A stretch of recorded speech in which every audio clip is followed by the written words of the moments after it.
불신앙이 나올 수밖에 없는 상황들이 누구 때문에 사실 벌어진 거예요? 하나님 때문에 벌어진 거 아닙니까? 애초에 물이 있는 대로 하나님이 인도하셨으면 원망과 불평이 나올 소지가 없는 거 아닙니까? 그럼 이 탓은 하나님께 원인이 있다라고도 우리가 볼 수가 있는 것이죠. 그렇다면 오늘 함께 나누실 말씀은 출애굽기 15장 22절부터 27절까지 말씀을 보시도록 하겠습니다. 오늘 본문은 장면이 마라라는 지역이 나오죠. 마라가 이제 홍해를 건너자마자 약속의 땅으로 행하는 그 첫 행진에 도달하는 장소란 말입니다. 이 마라에 도착하기 전에 바로 직전에 어떤 일이 있었습니까? 무려 바다를 가르고 왔단 말입니다. 모세와 미리암과 이스라엘이 출애굽기 15장에 이제 모세 찬송, 미리암의 찬송이 나오는데 홍해가 갈라지고 마른 땅을 바다에 걸르고 또 뒤따라오는 바로의 군대가 물에 수장이 되었다란 말입니다. 그러니까 눈으로 엄청난 사건을 목격하고 난 이후에 벌어진 사건이라고 우리가 보시면 되는 거예요. 그래서 이 찬송에 대한 이제 그 화답송으로 모세의 찬송을 이어서 미리암과 그 여인들이 막 손에 소고를 잡고 춤을 추면서 찬송을 합니다. 오늘 22절인데 바로 21절에 어떤 내용이 있는지 한번 보세요. 바로 마라에 도착하기 직전의 이 상황들이에요. 미리암이 그들에게 화답하여 이르되 너희는 여호와를 찬송하라.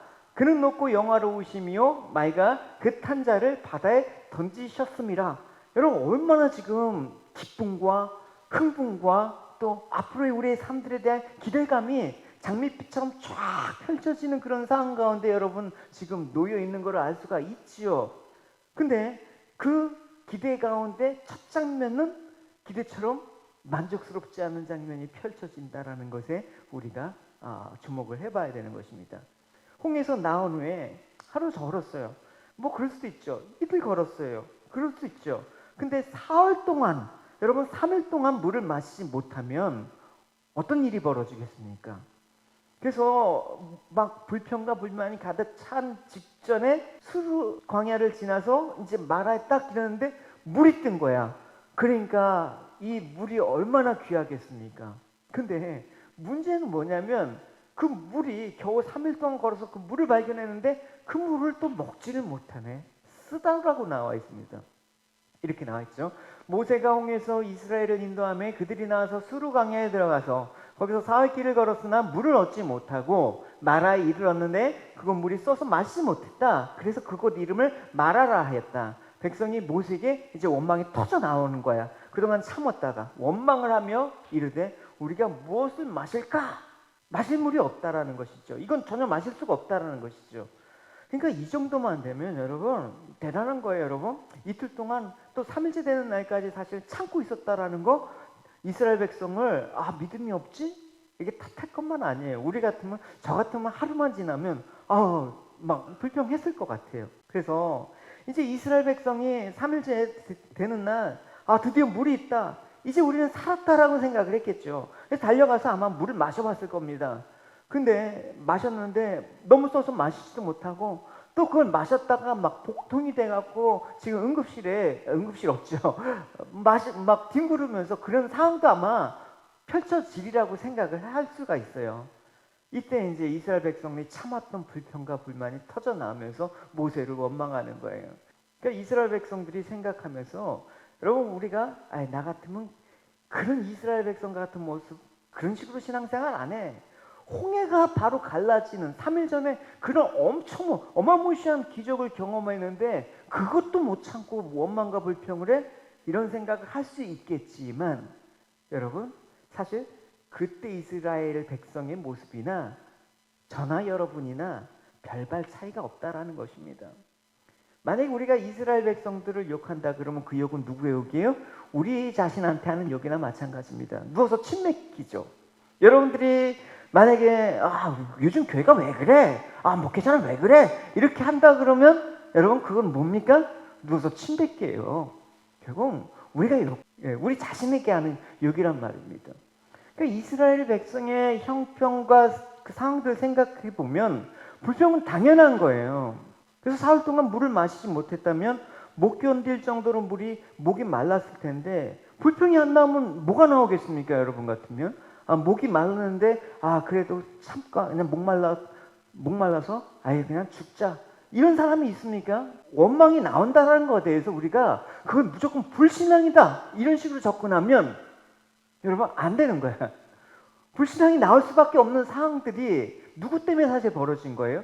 하나님 때문에 벌어진 거 아닙니까? 애초에 물이 있는 대로 하나님이 인도하셨으면 원망과 불평이 나올 소지가 없는 거 아닙니까? 그럼 이 탓은 하나님께 원인이 있다라고도 우리가 볼 수가 있는 것이죠. 그렇다면 우리가 하나님은 약속의 땅 가나안 땅으로 젖과 꿀이 흐르는 그 땅으로 인도해 주신다고 했는데 왜 이왕이면 좋고 편안한 양식이 풍부한 곳으로 인도하시지 않고 왜 광야에 그 물이 없는 곳으로 인도하셔서 원망이 나오게 하셨는가? 또 원망이 나오면 하나님께서 그 원망에 대해서 또 책망도 하신단 말입니다. 도대체 왜 그러시는가? 여러분 한번 이 사항들 곰곰이 생각해 보지 않으면 우리는 이 원망과 하나님의 관계를 이 불신앙과 관계로 그냥 단정해져 갖고 그 원망의 골이 더 커지는 거야. 우리가 하나님 앞에 원망 안 하면 좋지만 그럴 수 없는 우리의 모습을 이스라엘 백성을 통해서 우리가 또 배워야죠. 하나님은 이스라엘 백성이 근본적으로 애굽의 백성과 다른 백성으로 만들고 싶었어요. 그러니까 다른 백성을 받는다라는 건 뭡니까?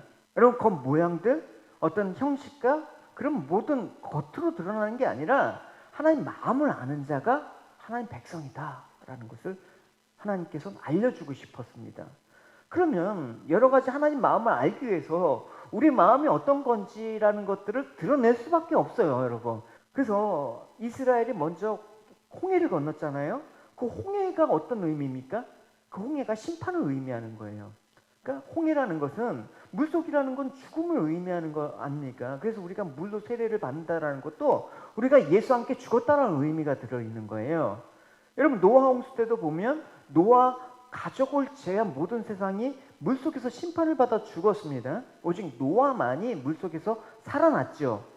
홍해 사건도 마찬가지예요. 홍해가 갈라진 물속에서 애굽과 이스라엘 백성들이 있었지만 이스라엘은 살아나고 애굽의 군대는 모두 죽고 말았습니다. 그래서 사도 바울은 이 홍해 사건을 가리켜 신약 성경에서 뭐라고 하냐면 이건 세례다라고 얘기를 한 바가 있어요. 잠깐 언급해보면 이렇습니다. 성도 여러분, 여러분이 알았으면 하는 것이 있습니다. 그것은 우리 조상들이 다 구름 아래에 있었으며 바다에 무사히 건넜던 일입니다. 조상들은 모두 구름과 바다 가운데 세례를 받았다. 홍해를 걷는 걸 세례를 받았다라고 얘기했죠. 그래서 모세에게 속하게 되었다라고 얘기했습니다. 그러니까 왜 이스라엘은 살고 애굽은 죽었습니까? 라고 묻는다면 하나님께서 이스라엘 백성을 사랑하셔서 이스라엘 백성을 살린 거야 라고 생각하면 안 돼요. 여러분 옛사람과 새사람의 차이는 우리에게 구분 짓는 게 아니라 구분점은 뭐예요? 어린 양의 피에 있단 말입니다. 그러니까 이스라엘 백성이라도 어린 양의 피를 바르지 않으면 죽었어요? 살았어요? 죽는 거죠. 근데 애굽 사람이라도 만약에 어린 양의 피를 하나님 말씀을 듣고 발랐다. 그러면 사는 거죠. 그러니까 내가 이스라엘 백성이라서 하나님이 살린 게 아니란 말입니다. 여러분 어린 양의 피로 인해서 사는 거. 그거를 홍해 사건을 통해서 알려준 거란 말입니다. 신약으로 말하면 우리가 어떻게 살았어요? 경영자고 본고영자는 참 신실하고 착하고 믿음직해. 이것 때문에 산 거 아니에요. 그리스도의 피로 산 거예요. 할렐루야. 그러니까 그 피를 믿는 자는 그리스도 안에서 옛사람이 죽고 새 사람이 되었다라는 그 얘기를 하는 거죠. 우리가 그걸 신학적으로 뭐라고 합니까? 그걸 연합이라고도 얘기하잖아요. 로마서에 언급을 했어요. 보시면 여러분 우리가 그리스도 예수와 연합하는 세례를 받았을 때 그분의 죽음과 연합하는 세례를 받았다는 사실을 알지 못합니까? 그러므로 우리가 죽음에 이르는 세례를 받음으로 그리스도와 함께 묻힌 것은 그리스도께서 아버지의 영광으로 죽은 자 가운데서 살아나신 것처럼 우리도 새 생명 가운데 살리시기 위함이다. 그러니까 이스라엘 백성을 어떻게 한다? 이제 새로운 백성으로 하나님께서 만들겠다라는 의지를 갖고 홍해를 건너고 마라에 도착한 거예요. 그래서 이스라엘은 피를 믿는 믿음으로 심판 속에서 살아났지만 예수님의 그 어린 양의 피를 믿었다라는 것만으로 모든 신앙의 문제가 끝난 게 아니에요. 여러분 보십시오, 여러분. 우리 여기서 예수 안 믿는 사람이 어디 있어요, 여러분? 예수님을 믿고 우리가 구원의 확신도 있고 구원을 받았다고 하지만 그게 끝이던가요? 아니죠. 우린 지금 또 구원의 여정을 또 살고 있단 말입니다. 이 여정 가운데 만나는 지역이 마라. 그 마라가 방금 우리가 속해 지금 여정 가운데 있는 장소이라는 생각을 가져야 된다는 것입니다. 이스라엘에 넘어야 될 문제가 뭔가, 구원받은 백성으로서 넘어야 될 문제가 뭔가, 이게 마라란 말입니다. 이런 마라 지역의 이런 문제를 시작해서 광야 시대 내내 그런 것들이 동일하게 끊임없이 등장하게 되는 거예요. 그럼으로써 이것이 우리에게 동일한 인생 여정 가운데 펼쳐지는 과정이다. 구원받은 자의 백성이 만들어지는 과정이다. 라는 것들을 우리가 배워야죠. 그렇다면 이스라엘과 마찬가지로 하나님 성도를 이렇게 대하시는 이유가 분명하죠. 우리를 좀 더 좀 더 편하고 좀 더 쉬운 길로 인도하면 안 되는 거예요. 근데 이스라엘 백성을 보란 말입니다. 만약 우리가 계속해서 하나님에 대해서 이런 바램들, 이런 갈망을 갖고 있다 그러면 여전히 이스라엘 백성은 애굽을 그리워했어요. 여전히 우리는 세상에 대한 가치관을 두고 살고 있다라는 그 반증이 된단 말입니다. 여러분, 하나님의 은혜를 체험한 자는 신령한 삶을 살아야 되는 것이지요. 신령한 삶은 우리가 말하는 거창한 삶은 아니에요. 어떤 삶을 바라십니까? 이스라엘이 멸망당한 애굽의 모습을 버리는 거. 마찬가지 우리가 그리스도를 알았다 그러면 우리의 신령한 사람들은 우리가 살아야 될 몫이고 또 이 방향은 어떻게 세상과는 다른 모습의 사람으로 나아가는 거. 그걸 뭐라고 합니까? 구별, 거룩. 너희는 그래서 거룩한 하나님의 백성이 되게 하겠다라는 하나님의 의지가 오늘 마라에 담겨 있다란 말입니다. 그래서 여러분, 이런 하나님의 큰 의지, 하나님의 큰 계획을 일단 알고 있다 그러면 여러분, 우리는 답을 갖고 있는 거예요. 어떤 답? 내 과정은 몰라.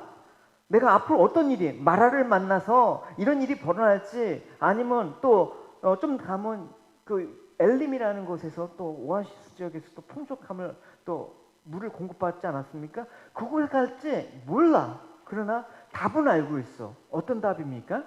하나님께 어떤 형편에 상관없이 하나님은 나를 사랑하신다. 할렐루야. 그 답을 갖고 우린 사는 거야. 비록 지금 고난과 고통의 현실 속에 처해 있어도 분명한 것은 하나님은 나를 사랑하신다. 그거 여러분 붙잡고 사는 거예요. 예레미야서 보면 나 여호와가 말하노라 너희를 향한 나의 생각은 내가 하나니 재앙이 아니라 평안이고 너희 장래에 소망을 주려고 하는 것이야 라고 얘기를 하고 있습니다. 하나님께서 성도에게 단순히 복을 베풀어 잘 살게 하는 것보다는 하나님은 우리와 하나님과 진정한 사랑과 신뢰의 관계에 있기를 원하시는 거예요. 그래서 성도가 이런 관계가 있다라는 것을 알 때 그것이 참된 복이다라는 것을 알게 되는 것이죠. 그러나 이스라엘 백성들은 물론 하나님과의 그런 홍해를 건넜을 때 그 간격 가운데 있었을 때는 그런 온전한 관계 있는 것만으로 알았습니다. 근데 그 뜨거웠던 신앙이 사흘간의 목마름과 마라에서 쓴물을 발견했을 때 드러나는 거예요. 왜 드러납니까? 하나님께서 너 마음속에 그렇게 꿍하고 있었구나. 그래서 벌 주시겠다라는 겁니까? 아니죠. 그 마음이 드러나야지만 어떻게 한다? 치료하시겠다라는 거예요. 할렐루야. 우리가 살면서 여러 가지 건강에 대한 시그널, 좀 몸이 안 좋다는 시그널, 주변 환경에 여러 가지 위험한 신호들이 있잖아요. 그건 여러분 뭡니까? 너가 이제까지 잘못했으니까 내가 벌 주는 거야. 그런 차원입니까? 아니에요, 여러분. 고치겠다라는 거예요. 할렐루야. 그래서 하나님께서 우리를 고난으로 밀어주신 것은 너 한번 고생해봐. 이게 아니라 너 속 안에 들어있는 것들을 드러내게 함으로써 내가 정말 네 안에 거룩한 성전으로 만들어 가겠다는 하나님의 진정한 사랑이란 말입니다. 여러분 이걸 잊지 않으면 안 되는 거예요, 여러분. 그러니까 우리가 이런 하나님의 생각을 깨달았을 때 고백들을 하나님께서 뭐라고 하십니까? 수요일날 그걸 새 노래라고 했잖아요. 새로운 찬양. 시편 기자도 이런 하나님의 마음을 알았기 때문에 이런 깨달음 가운데 얘기를 했어요. 뭐냐면 내 영혼아 어찌하여 슬퍼하는가? 왜 그렇게 속상해하냐? 하나님께 희망을 가져야 된다. 하나님 나를 사랑하셨기 때문에 구원하신 분이다. 그러니까 하나님 마땅히 우리가 찬양해야지. 왜 불평을 하지? 스스로의 책망이에요. 비록 내가 세상에 어려움이 처해 있지만 하나님 날 사랑하시는데, 하나님이 사랑이 있어서 나를 여기까지 이끌어 왔는데 내가 왜 불평하지? 내가 왜 원망하지? 그걸 깨달은 거예요. 그러니까 이 마라에서 요구하시는 하나님의 그 답은 하나님의 마음을 깨닫는데 내 속에 도대체 뭐가 있는지 드러내게 하시는, 그래서 치유하게 하시는 그 과정에 있다라는 것을 여러분 명심해야 되는 것입니다. 나한테 왜 이런 일이 일어나? 뭐다고요? 치료하시기 위해서. 이런 일이 일어나지 않으면 치유가 안 되는 거야. 그래서 우리가 어떤 형편에 처하든지 세상에서는 그 답을 얻을 수 없습니다, 여러분. 살아보시지 않았습니까, 여러분? 지금까지 30년, 40년, 50년 살아봤는데 답이 있는 세상, 뭔가 이 세상에 살면서 확실히 답을 얻을 것 같은, 여러분 그런 생각을 아직도 갖고 계시는 분은 없지요. 하지만 우리는 알고 있습니다. 하나님은 우리의 모든 문제에 대한 답을 갖고 계시다. 할렐루야. 그러나 어떤 환경에서 불평하고 원망하는 것은 내가 잠시 하나님의 백성으로 의의 길로 생명의 길로 인도하심을 잊는 거야. 우린 망각하잖아요. 그러니까 하나님께서 계속 이 상황들을 광야에서 가르치는 거예요. 하나님 우리를 생명으로 인도하시기 위해서 일하십니다. 할렐루야. 그래서 생명으로 방해되는 것은 잘라버리시는 것이죠. 아무리 맛있어도, 아무리 좋은 것 같아도, 어떻게 부모는 자녀가 여러분 아무리 지가 맛있는 걸 한다고 해도 그게 건강에, 얘 생명에 위협이 되는 거 누가 먹이겠습니까? 하나님 그래서 그걸 잘라내시는 거죠. 세상의 것들, 우리에게 안 좋은 것들을 잘라내시는 그 과정이 뭐다? 그게 고난인 거예요. 그게 환난인 거예요. 근데 이스라엘은 지금 당장 내가 살아야 된다라는 그 생존에 치우치니까 하나님이 주시고자 하는 그 영원한 생명에 대해서 바라보지 못한 것입니다. 그런 이스라엘에게 하나님은 어떤 분이신가를 끊임없이 보여주시고자 하는 것입니다. 그래서 이스라엘에게는 이런 목마름의 문제가 왔죠. 좀 지나니까 이제 배고픔의 문제가 또 와요. 광야 사막이잖아요. 먹을 것도 없고 농사 지을 수도 없고. 그러니까 인도하셔서 배고플 수밖에 없는 하나님의 그 인도하심의 의도는 무엇인가? 계속해서 그런 문제를 갖고 하나님이 이스라엘에게 다가가신단 말입니다. 그 의도는 하나님이 누구이신가를 알리기 위해서. 그래서 이스라엘 백성은 이런 애굽적인 사고방식에서 벗어나지 않았기 때문에 구원은 받았지만 아직은 애굽의 그런 사상에 사로잡혀 있어. 그래서 하나님이 그들을 시험하시는 거예요. 그래서 하나님이 누구이시며 무엇을 주시고자 하는 것을 보여주시는 거예요. 보시면 이제 또 좀 지나면 이래요. 이스라엘 자손 온 회중이 그 광야에서 모세와 아론을 원망하여 이스라엘 자손이 그들에게 이르되 우리가 애굽 땅에서 고기 가마 곁에 있었던 때와 떡을 배불리 먹었던 때 여호와의 손에 죽었더라면 좋았을 것을 너희가 이 광야에서 우리를 인도해 내어 이 온 회중이 굶주려 죽게 하려고 우리를 이끌었냐? 이스라엘이 아직도 구원받은 백성이지만 뭘 그리워하겠어요? 애굽 시절을 그리웠단 말입니다. 우리도 마찬가지잖아요, 여러분. 세상이 안 그랬습니까? 그립잖아요, 여러분. 가끔. 그래서 하나님이 약속하신 땅을 간다는 것보다는 우선의 고통을 거부하게 되는 거예요. 그런 고통이 있는 거라면 차라리 그때 여호와의 손에 죽었지, 애굽에서 차라리 잘 먹고 때깔 좋게 죽는 게 좋지, 이렇게 굶주려서 죽으면 이게 무슨 비참한 꼴이야 라고 하면서 그때가 좋았어 이렇게 얘기하는 거예요, 여러분. 그러니까 그때가 돌아갈 수 없게 하나님께서 홍해를 가르셨다. 그걸 가르셨다가 다시 덮으셨다. 너희도 이제 옛사람이 죽었는데 어디로 가냐? 여러분, 이스라엘 백성을 나무랄 수가 있습니까? 그들의 모습이 바로 우리들의 모습인데, 날마다 생존의 문제로 생명과 연관된 일을 소홀히 하는 게 우리인데, 여러분 시간이 좀 더 많을 때 기도도 더 많이 하고 싶고 또 말씀도 더 많이 읽어야 되고 예배도 빠지지 않아야 되는데 그게 오히려 더 소홀해지는 게 우리인데, 이스라엘 모습이나 우리의 모습이나 똑같아요. 하나님이 이스라엘을 그런 길로 인도하신다라는 것은 결국 하나님이 애굽에 대한 그림을 벗어버리라는 뜻이에요. 세상에 대한 그림을 벗어버리라는 것입니다. 우린 돌아갈 수 없어요. 우린 다신 죄악에 죄악된 세상 가운데 멸망당하지 않단 말입니다. 구원받는 자는 그렇게 세상에 대한 그림을 벗어버리고 하나님 나라에 대한 그림으로 사는 거야. 할렐루야. 아버지가 계신 그곳을 바라보면서 그걸 가르치기 위해서 하나님은 시험하셨다라고 얘기하셨습니다. 근데 그 시험의 의도는 뭐예요? 하나님께서 시험을 주신 건 너희들이 그것들을 견디어서 빠져나올 수 있는 그 길을 열어주시기 위해서, 그 통과하기 위해서 하나님의 백성으로 만들기 위해서 해주신 시험이란 말입니다. 고린도전서에 이렇게 얘기하고 있어요.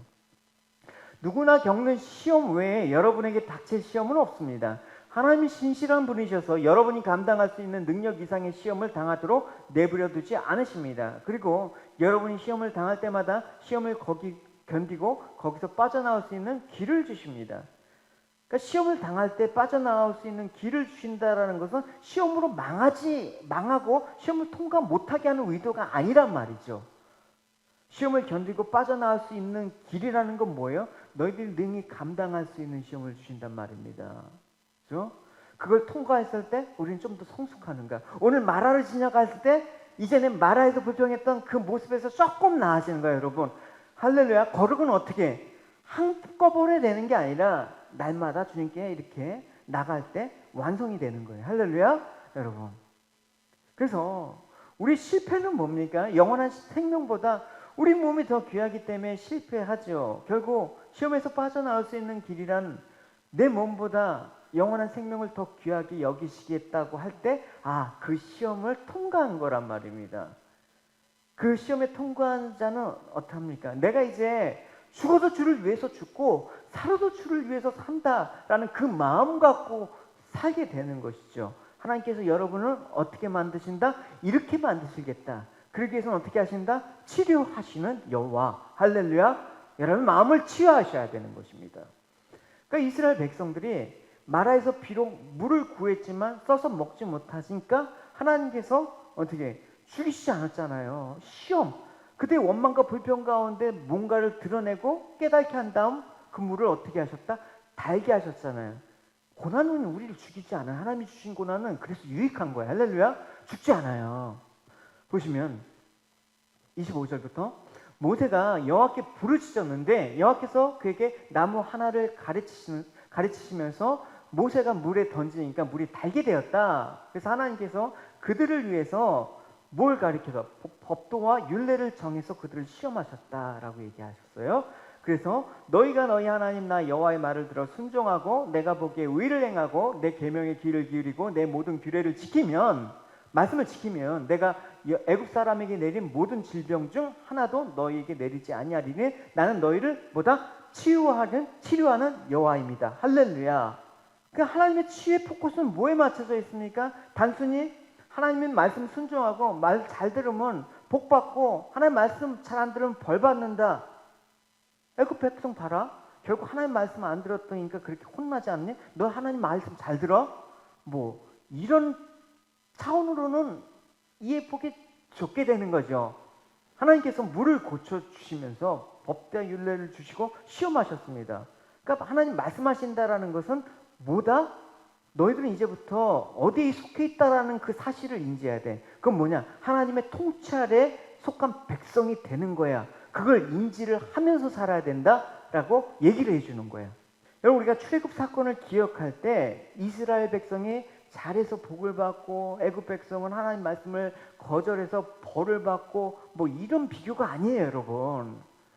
하나님이 통치하시고 복 주시는 대상에 관한 문제가 아니라 하나님의 통치 속성이 무언가, 하나님의 통치 가운데 나타내고자 하는 내용은 무언가에 대한 내용이에요. 우리 구원의 내용은 무엇인가에 대한 그 얘기를 우리에게 해주고 싶은 거예요. 일단 무작정 하나님께서 구원을 시키셨어.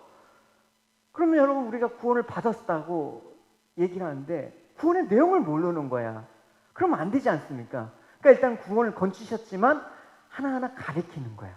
그게 광야 같은 우리 인생이에요. 할렐루야.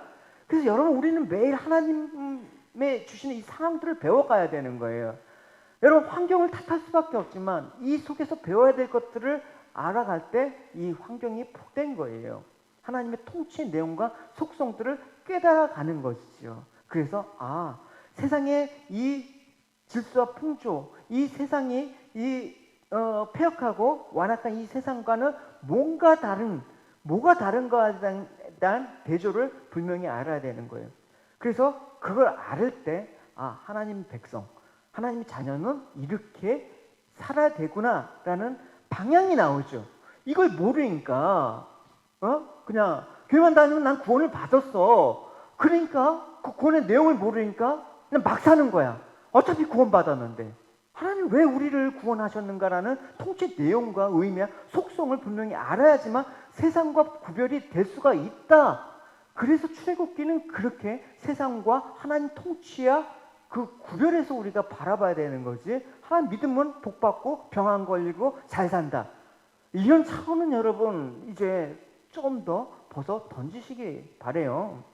그러니까 너희가 내 말을 들으면 애굽에서 내렸던 질병을 너에게 내리지 않겠다고 하는 것은 내 말을 듣지 않으면 병을 주시겠다, 벌을 주시겠다라는 것이 아니라 하나님 통치 안에 있는 이 모든 것들은 하나님의 의로우심과 자비하심과 복되심으로 말미암아 이루어진 결과와 내용이라는 것을 내가 하나님이 보여주시겠다라는 것입니다. 여러분, 애굽은 어떤 곳이에요? 그럼 이 대조를 본다 그러면 하나님 없이 사는 세상을 대표하는 게 애굽이란 말입니다. 다 있어. 부족한 게 없어. 저들은 근데 질병과 죄로 인해서 썩어진가 허무하고 악하고 망한 것을 인지를 못해. 이게 죄라는 걸 인지를 못하고 그냥 내 몸뚱아리만 편하면 행복한 거야. 잘 되는 거야 라고 그렇게 착각하면서 살아가는 거예요. 그러니까 그곳은 지금 파멸되는 곳이고 하나님의 심판을 받은 곳이다. 근데 너희들은 그곳에서 건져낸 다른 백성이다라는 것을 보여주셔야 되는 거예요. 그럼 똑같이 하나님께서 애굽에서 누렸던 방식으로 이스라엘 백성을 가리키면 비교가 될 수가 없는 거죠. 여러분, 그러니까 그 대조의 조건이 아니라는 것입니다. 그래서 하나님께서 얘기하고 싶은 건 그런 거예요. 내가 너희를 구원해서 내가 정말 이 세상의 질서를 회복시킬 뿐만 아니라 이것이 내가 너희를 향한 목적이었고 태초부터 창조 때부터 그렇게 계획하고 작정한 거라는 걸 너희들이 알게 하겠다라는 것입니다. 그러니까 우리가 갈라디아에서 말씀처럼 너희가 이거 하나님 말씀을 잘 지키면 율법을 잘 지키면 구원을 받고 율법을 지키지 못하면 지옥 가고 그런 차원이 아니라는 것이죠. 그래서 이런 문제를 로마서 5장에 보면 우리들에게 동일한 내용으로 사도 바울은 풀이해주고 있어요. 보시면 그러므로 우리가 믿음으로 의롭다 하심을 얻었은즉 우리 주 예수 그리스도로 말미암아 하나님과 더불어 화평을 누리자. 또한 그로 말미암아 우리가 믿음으로 서 있는 이 은혜에 들어감을 얻었으며 하나님의 영광을 바라고 즐거워하느니라. 여러분 보십시오. 우리가 구원을 받은 백성들이 가지고 있는 너희들의 모습은 뭐냐? 너희들의 상태는 뭐냐? 뭐라고 얘기하고 있습니까? 너희들은 이제 예수 그리스도로 말미암아 구원함을 얻어서 죄와 사망의 자리로부터 하나님과 화목되고 하나님의 자녀가 된 게 너희들의 지금 현실이야. 그래서 그 현실 가운데 하나님의 통치는 뭐다? 너희들이 영광의 자리에까지 이르기 위해서 하나님께서 계속해서 보살펴주고 인도하시고 보호하시고 그런 하나님의 은혜를 지금 입어가는 상태야. 그렇죠? 근데 지금 그 하나님의 통치 아래 있지만 하나님의 영광에 된 그 영광된 자리까지 갈 때까지는 아직 여정이라는 게 있단 말입니다. 그러니까 거기까지 가기까지는 하나님께서 계속 통치함으로 거기까지 도달하도록 그들을 이끄시는데 아직은 그 영광된 자리까지 이르지 않는 현실이 있기 때문에 나타나는 것들이 뭐로 등장합니까? 환난이라는 걸로 등장하는 거예요. 보시면 다만 이뿐 아니라 우리가 환난 중에 즐거워하나니 이는 환난은 인내는 연단은 소망을 이루는 줄 알미라 라고 얘기하고 있지 않습니까? 그러니까 우리가 그 하나님의 영광의 자리, 구원의 궁극적인 완성으로 부름을 받는 그 자리까지 가기 위해서 겪어야 될 성도의 현실은 뭐다? 환난 속에 있다라는 거예요. 그러니까 환난은 궁극적으로 하나님의 소망을 이루기 위한 하나님의 방편이다. 환난이라는 것을 통해서 하나님의 소망을 이루어가는 그 방편으로 사용하시는 그 과정이 오늘 마라에서 보여줘야 되는 거예요. 그러니까 여러분 우리가 사흘 동안에 물이 없는 곳을 하나님께서 하셨다가 그 물을 달게 하신 하나님의 이 마음들을 우리가 깊이 깨달아 알아가는 것입니다. 그러면 여러분, 그래야지만 성경을 표면적으로 안 보는 거예요. 아, 하나님 말씀을 잘 들었더니 병도 고쳐지고 또 쓴물이 단물도 되고, 지금 그거 얘기하려고 하는 것보다는 좀 더 깊은 과정에 우리가 이해를 해야 되는 것이죠. 그래서 요한복음에 이래요.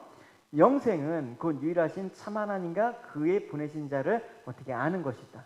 근데 한 번에 안 알아지니까 이 환란 속에서, 광야의 여정 속에서 알아가는 그 과정들이 있다라는 것이죠.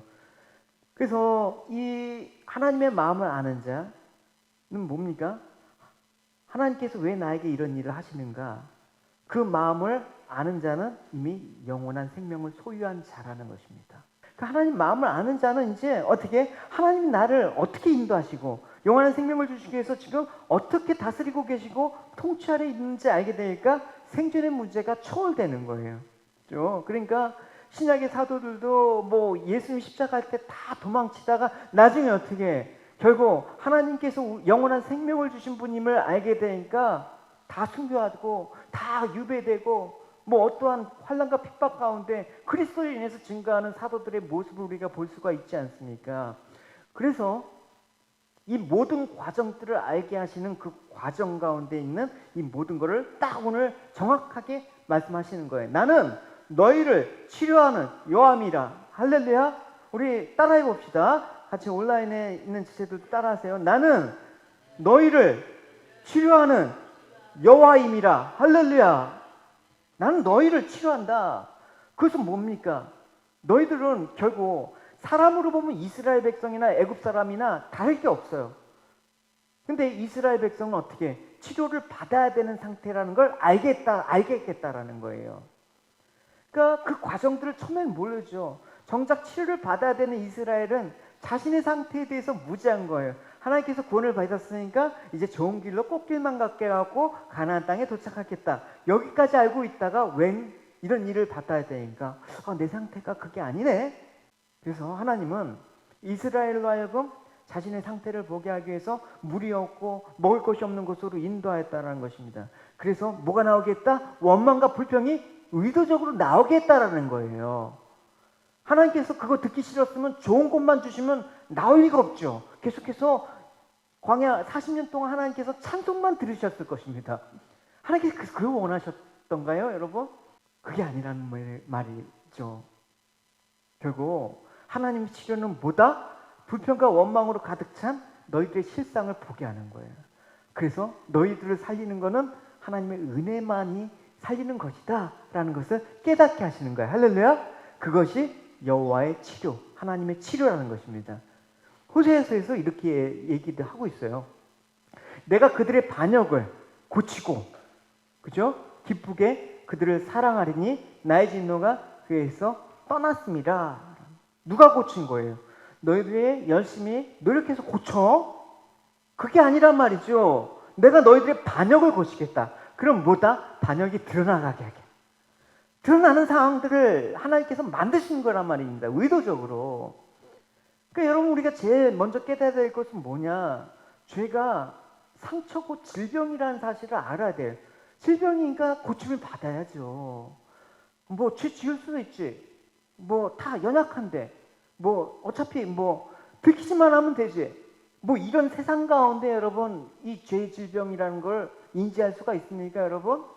다 죽어야 되죠. 그 병에 걸리면 환자인 당사자는 자신의 병을 알아야 돼. 알면 어떻게 됩니까? 일단은 낙심이 돼. 내가 이런 자였나? 큰 슬픔에 빠지고 괴로워하고 근심이 있게 된단 말입니다. 또 병에 감염된 그 부분에는 결함이 생겨. 결함이 생기면 그 부분에 상처가 생기든지 그 부분이 연약해지는 거예요. 우리 죄도 마찬가지란 말입니다. 죄를 자각할 때는 처음에는 슬픔과 고통과 양심의 괴로움이 막 밀려들어. 내가 이러면 안 되지, 이렇게 살면 안 되지 라고 하는데 이 괴로움 가운데 계속해서 있다가 무뎌지잖아요. 그러니까 그 죄로 인한 결함이 우리 영혼에 생긴단 말입니다. 우리 죄가 영혼의 그 아름다움과 생명력을 앗아가는 것이죠. 그래서 얼굴이 부끄럽고 추하게 되는 거예요. 사람의 품위가 떨어지는 거예요, 여러분. 여러분, 우리 품위를 여러분 가꾸기 위해서 좋은 옷도 입어보고 뭐 좋은 것들을 치장이지만 결국 죄 안에 있는 사람의 품위는 추하단 말입니다. 여러분 보십시오. 여러분, 한 주 동안에 내 자신의 모습을 보십시오. 여러분, 내가 정말 하나님 안에서 하나님 관계에서 충만함을 살 때 내 얼굴이 빛나지 않습니까? 근데 죄에 쪄들어 있는 그 얼굴을 보시면 내가 봐도 추해. 왜냐? 다시 이 고백을 했거든요. 내가 봐도 내가 추하네. 죄가 그렇게 만든단 말입니다. 시편에 보면 내가 죄를 고백하지 않고 입을 다물었을 때 뼛속 깊이 사무치는 아픔을 느끼고 온종일 괴로워 신음하였다. 낮이고 밤이고 주께서 손으로 나를 짓누르시니 무더운 여름날 과일에 진액이 빠지듯 탈진하게 됐다. 과일에 진액이 빠진 그 과일이 얼마나 뭐 보기가 흉하겠습니까?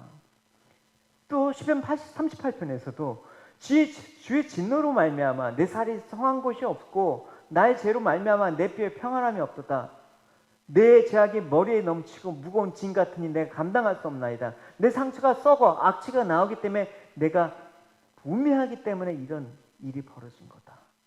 그러니까 죄에 대해서 인지를 못하고 죄에 대해서 그냥 방치하면 이렇게 추하게 되는 거예요, 여러분. 좋은 막 교양 있는 거, 뭐 교양 있는 책을 읽고 교양 있는 뭐 어떤 공부를 하고 그런다고 사람이 고상해집니까? 천만에, 여러분. 이런 죄에 대해서 무감각해지고 죄에 대해서 그냥 계속해서 우리의 연약함이 커지고 그렇게 되면 추하게 되는 거예요, 여러분. 사람은 그런 거예요. 그래서 죄가 우리의 영혼과 몸에 초래하는 비참함을 고려할 때 결국 죄는 뭐다? 상처고 질병이 돼야 되는 거야.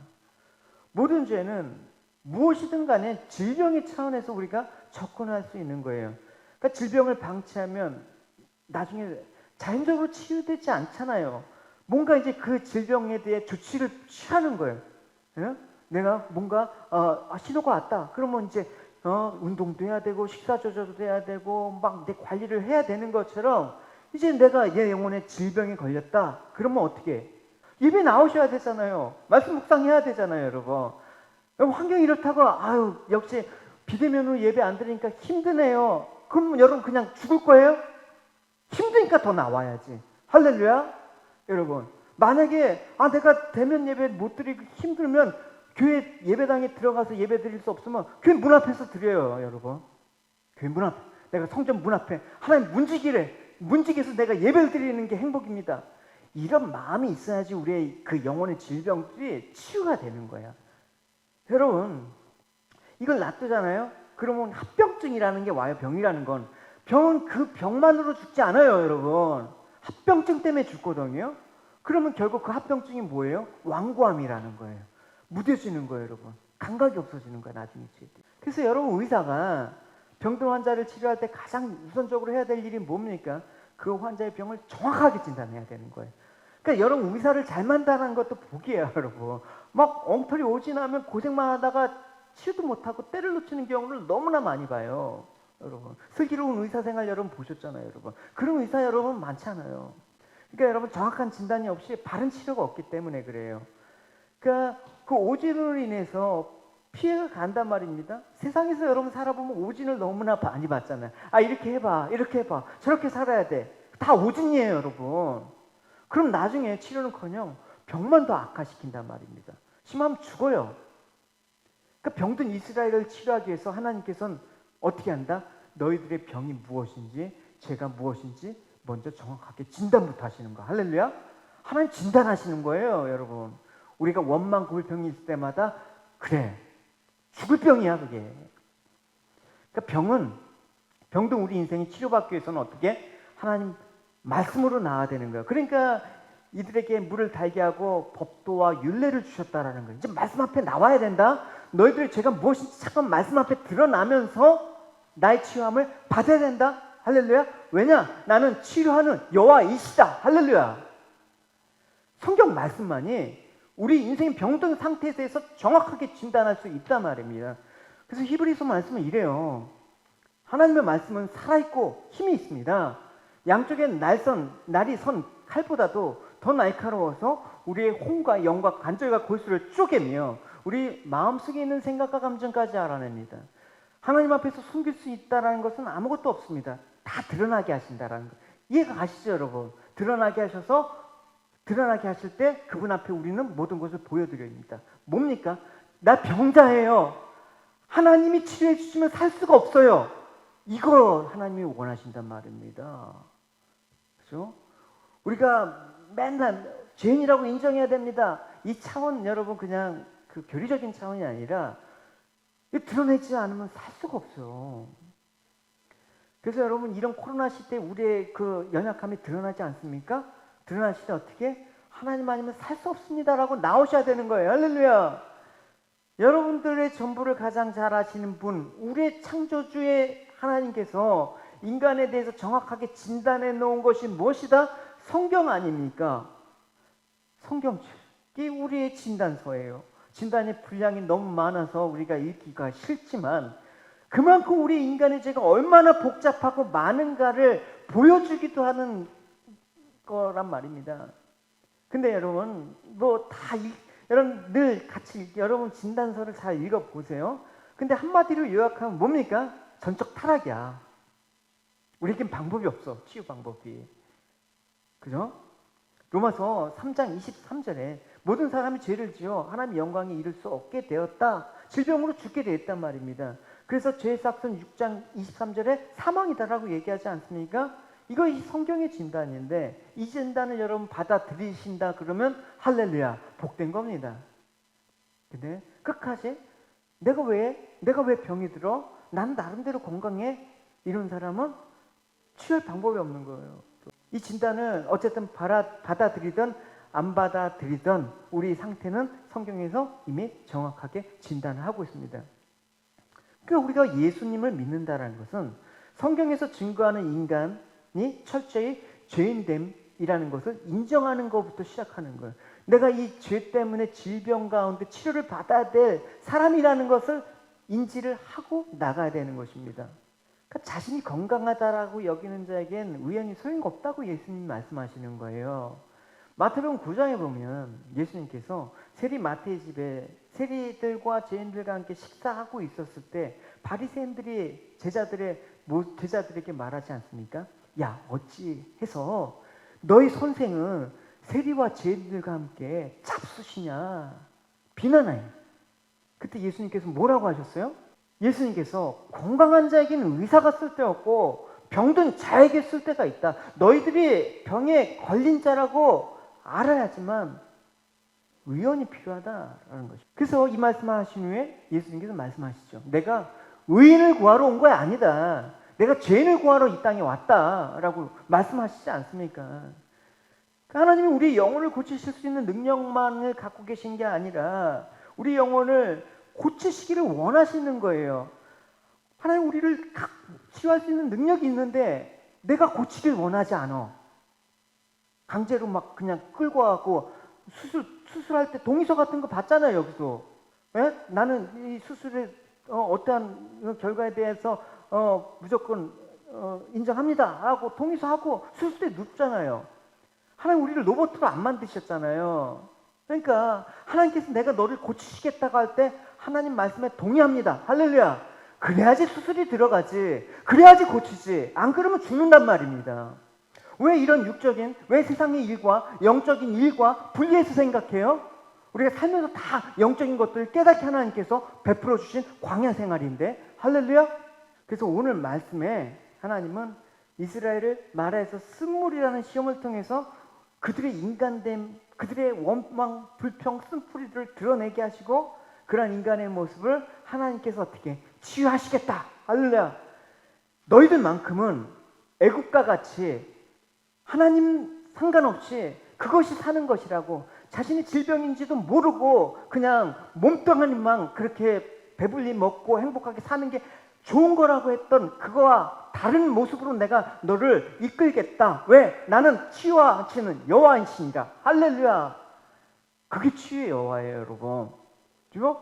그래서 애국과 같은 존재로 된다라는 건 뭐예요? 이제 나는 생존의 문제를 떠나서 영생을 바라보고 하나님께 찾아 나오는 백성이 되게 하겠다는 하나님의 마음을 알게 되는 거예요. 그래서 하나님 우리를 마라 같은 씀으로 인도하실 수가 있어요. 또 없던 병도 생길 수가 있어. 일이 안 될 수도 있어. 교회가 문이 닫혀갖고 지금 그냥 위기 있을 수도 있어. 그러나 원망이 나오죠. 불평이 나오죠. 그러나 그것으로 그치면 안 돼. 우리는 이제 한 말씀 주셨잖아요. 율례와 법도를 주셨잖아요. 고치고 난 다음에, 물을 바꾸고 난 다음에. 그래서 뭐 한다? 너희들이 이스라엘 백성들의 모습을 봐라. 왜 하나님께서 이런 상황 가운데 너희를 인도하셨는지 봐라. 그래서 치유함을 받아라. 할렐루야. 여러분, 그래서 오늘도 여러분, 하나님께서 우리의 마음을 치유하시는 시간이 되시길 바랍니다. 할렐루야. 나의 부족함을 하나님 앞에 고백합니다. 하나님, 이 환경에서 눈에 보이는 것에 무너지고 하나님 흔들리고 하나님 이렇게 연약했던 나의 모습, 그럼 하나님께서 그걸 드러내게 하셨다라는 이 놀라운 사실을 깨달을 때마다 이제 그 드러난 것을 가지고 주님 앞에 용기 있게 나가서 저 고백합니다. 하나님, 저를 살려주세요. 하나님, 저를 붙들어 주세요. 주님이 아니면 저희는 죽습니다. 그래서 하나님 마음을 알아가는 하나님 백성이 되길 원합니다. 그래서 이 생명 안에 있는 하나님의 백성다운 모습들이 오늘 말씀으로 치유함의 임에서 일어나기를 계속해서 소원합니다. 할렐루야. 여러분이 생명의 길로 인도하시는 주님을 찬양하며, 여러분, 이 상황들 다시 한번 주님 앞에 우리가 치유함을 받아야 되는 상황이라고 생각하고 여러분 주님 앞에 용기 있게 나갑시다. 할렐루야. 말씀 앞에 나갑시다. 여러분, 더욱더 묵상과 말씀과 예배 게을리하지 마시고 여러분 더욱더 나가셔야 됩니다. 살려달라고 그 외침에 하나님께서 기뻐 받으시는 찬송이 되기를 축원합니다. 우리 같이 찬양합시다. 나의 가는 길 주님 인도하십니다. 보이지 않아도 날 위해 일하시는 주님, 항상 함께 하시고 사랑을 베푸시는 그 하나님, 광야의 고난으로 인도하실 때마다 하나님께서 행하시는 새 생명의 길로 가는 저희들 되게 해주십시오. 우리 고백합시다. 나의 가는 길, 나의 가는 길 주님 인도하시네. 그는 보이지 않아도